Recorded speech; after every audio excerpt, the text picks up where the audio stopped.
Iran के परमाणु कार्यक्रम को लेकर इजराइल ने सख्त रवैया अख्तियार किया है। जी हां, इजराइल के प्रधानमंत्री नफ्ताली बेनेट द्वारा जो बयान दिया गया है उसमें साफ कहा गया है कि ईरान के परमाणु कार्यक्रम को वह कभी भी बर्दाश्त नहीं करेगा।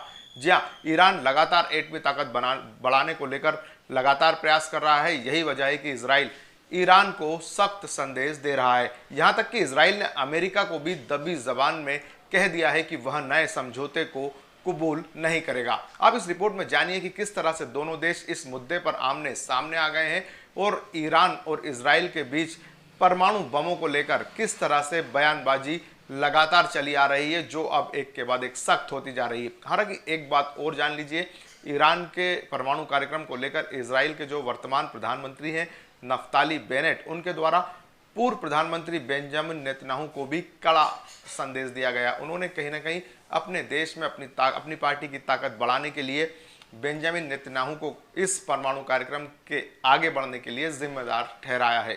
सबसे ज्यादा डरा हुआ इजराइल नजर आ रहा है। यही वजह है कि इजराइल और ईरान इस समय आमने सामने आ गए। अब तो इजराइल के प्रधानमंत्री ने ईरान को चेतावनी देना भी शुरू कर दी है। इजराइल के प्रधानमंत्री नफ्ताली बेनेट ने कहा कि ईरान के परमाणु हथियार प्रोग्राम को नियंत्रित करने के लिए लगाए गए प्रतिबंधों को तोड़कर इसने रेड लाइन का उल्लंघन किया है।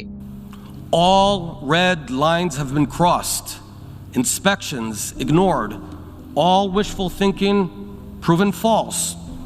Iran is currently violating the IAEA's safeguard agreements and it's getting away with it. लेकिन इजराइल तेहरान को परमाणु बम हासिल करने की मंजूरी नहीं देगा। संयुक्त राष्ट्र महासभा में दिए गए अपने भाषण में बेनेट ने दावा किया कि इस्लामिक रिपब्लिक ने हाल के सालों में अपनी परमाणु क्षमता और हथियार ग्रेड यूरेनियम को समृद्ध करने की क्षमता में एक बड़ी छलांग लगाई है।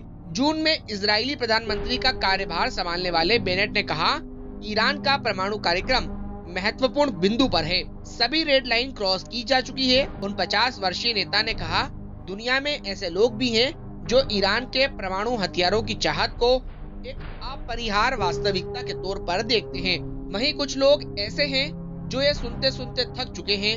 उन्होंने कहा कि ईरान के पास वो विशेष अधिकार नहीं है। हम थक नहीं सकते हैं, हम थकेंगे नहीं। इजराइल ईरान को परमाणु हथियार हासिल करने नहीं देगा। गौरतलब है कि ईरान पर परमाणु हथियार तैयार करने का आरोप लगता रहा है। ईरान के एटमी हथियारों से इजराइल डरने वाला नहीं है। इस संदेश के साथ ही इजराइल युद्ध अभ्यास कर कड़ा संदेश देने में लगा हुआ है।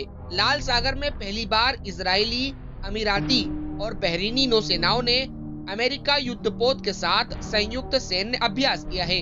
इजरायली तटीय शहर एलॉट के उत्तर में रेगिस्तानी एयरबेस पर बीते महीने इजराइल समेत 8 देशों ने वायुसैनिक अभ्यास किया था और उनके जहाज हवाओं में अलग अलग अभ्यास कर रहे थे।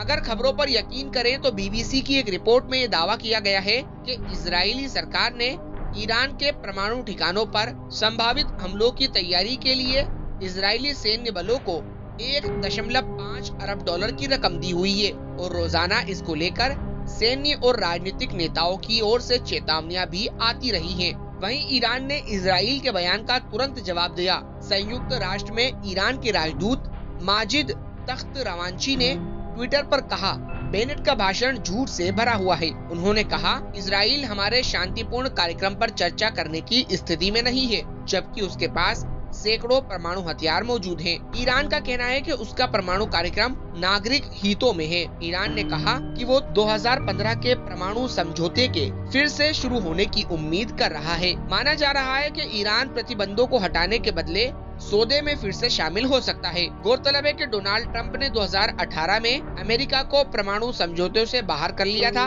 और ईरान पर फिर से प्रतिबंध लगा दिए थे।